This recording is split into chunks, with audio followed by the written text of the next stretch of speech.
Hello everyone, আসসালামু আলাইকুম। আমি ফারহানা নাসরিন, ফারহানা ফ্যামিলি ব্লগে আপনাদের জানাই স্বাগত।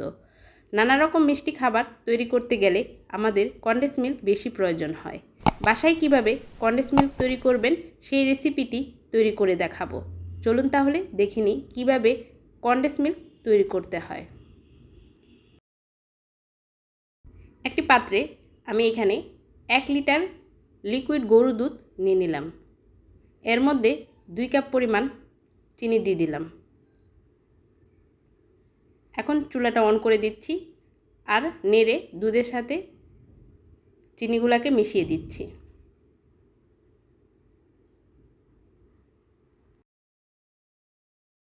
এই দুধটাকে মিডিয়াম আঁচে আমি জাল দিয়ে ঘন করে নিব। ধৈর্য সহকারে দাঁড়িয়ে থেকে দুধটাকে নেড়ে যেতে হবে। যদি নাড়া বন্ধ করে দেন তাহলে দুধের তলায় পোড়া লেগে যেতে পারে। দেখুন দুধটা 1 লিটার থেকে হাফ লিটারের মতো ঘনত্ব হয়ে গেছে। এখন এর মধ্যে আমি বেকিং সোডা দিয়ে দিচ্ছি 1 ml।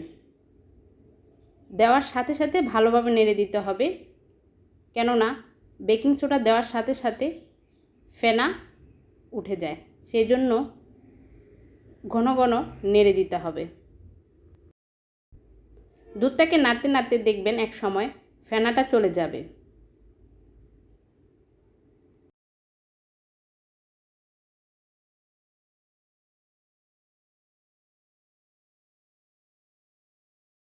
এখন চুলাটাকে আমি বন্ধ করে দিচ্ছি আর এই দুধটাকে ঠান্ডা করে নিচ্ছি।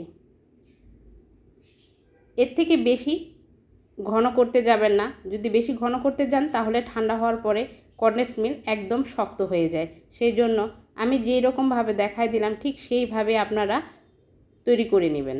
তাহলে দেখবেন ঠান্ডা হওয়ার পরে একদম পারফেক্ট কনডেন্স মিল্ক তৈরি হয়ে যাবে।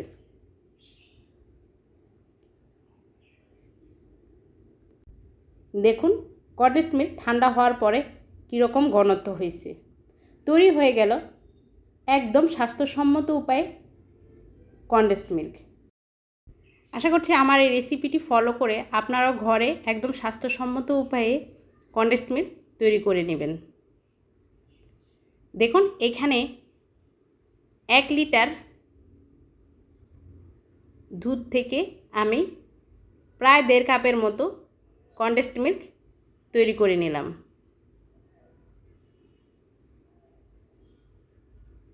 যদি আমার রেসিপিটি ভালো লেগে থাকে প্লিজ আমার চ্যানেলটাকে সাবস্ক্রাইব করে আমার পাশে থাকবেন আর ফ্যামিলি বন্ধুদের মাঝে শেয়ার করে দিবেন। আল্লাহ হাফেজ।